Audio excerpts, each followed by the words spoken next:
But we're remaining optimistic here on Ute Dash. Things are looking up. Things are looking better.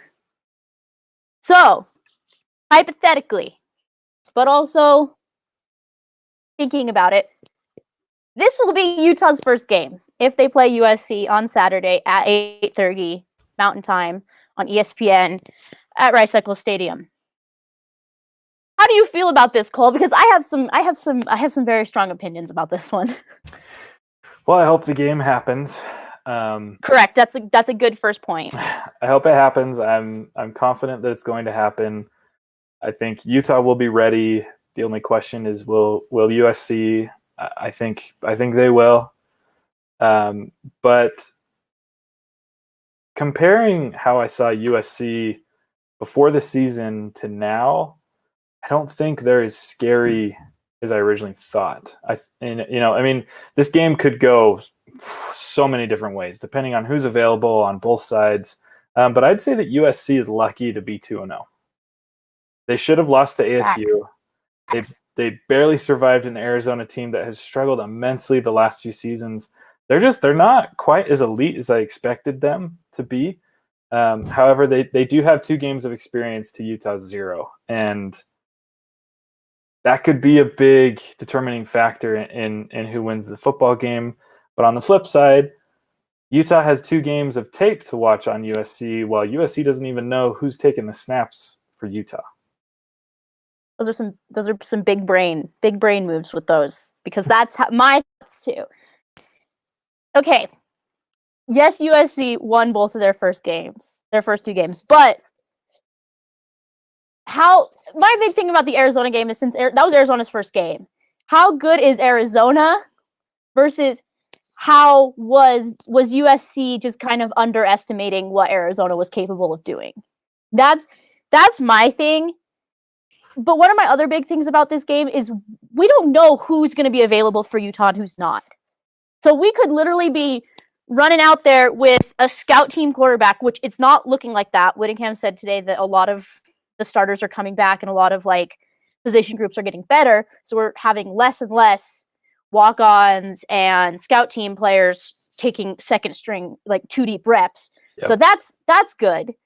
But we don't know who's going to be out there. We could be playing a 4-string quarterback and a hodgepodge defense. Mm-hmm. Where it's like, it's like a wide receiver who played corner in high school for 3 games. We don't know what this Utah team's going to look like. And even if this Utah team was 100% healthy, we still don't know what this Utah team is going to look like, because we've seen nothing. But I will say, it's looking like, from what Witt has said today at his press conference, it looks like a lot of the position groups that we were kind of worried about, these 2 weeks that they haven't played have actually benefited them, that's music to my ears. That's making me feel good about what's going on. But I'm still scared because I don't know how Keaton Slovis is going to be against this young Utah secondary, because we had a very experienced secondary last year, most of which who are now playing in the NFL. And Matt Fink torched them last year. Matt Fink torched that defense. How is Keaton Slovis, who everyone says is a really good quarterback, which he is, how is he going to fare against this Utah secondary? Also, his wide receivers are so good. So good. I've talked about this so many times, about how not worried I am, but how much concern I have for this Utah secondary. And I think this was my worst case scenario, was us starting the season against USC. But I have faith that it's not going, it might be a blowout, but I don't think it's going to be extremely bad, because from seeing how USC is played, it's kind of are they as good as we all thought they were? Yeah, and something that's interesting to kind of, if you're examining USC's first 2 games, I don't think their defense is really anything special. They've allowed a lot of points through the first 2 games. and against, I mean, Arizona State's pretty good. They did put up 27 points, but they allowed Arizona 30. And not that that's a ton, but that is way more than I expected that Arizona team to do, especially against USC. And the other thing about USC is I feel like their offense is so hot and cold. Drive to drive, possession to possession.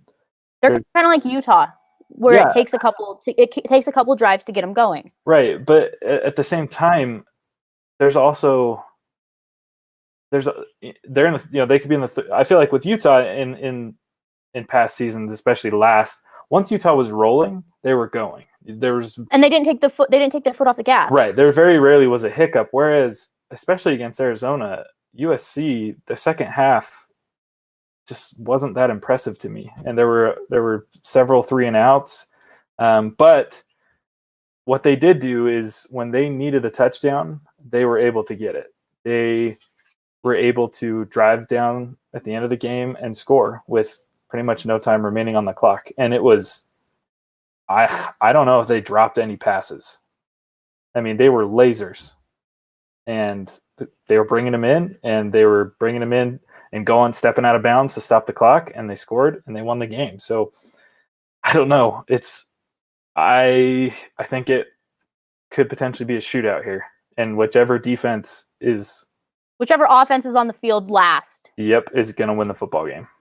I can see that happening. I think that we've talked about this Utah offense before and how there's so many weapons to use at their disposal, and I think that seeing how USC's defense has been, I think that they have a pretty good chance, and I think we've been so blessed to be able to rely on our defense to win a lot of games for us in years past. But I think that this year, especially with the first 2 games being canceled, and we needed those first 2 games to kind of fine tune some things with the defense, I think that having an offense who can put up points is going to benefit us and especially in this game. I think it's going to benefit a lot.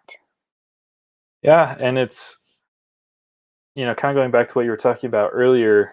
These 2 weeks, is there bad that come from this? Yes, we're 2 weeks behind in game experience, on-field experience. There's a lot of freshmen that are going to be getting reps and time, especially on that defensive side.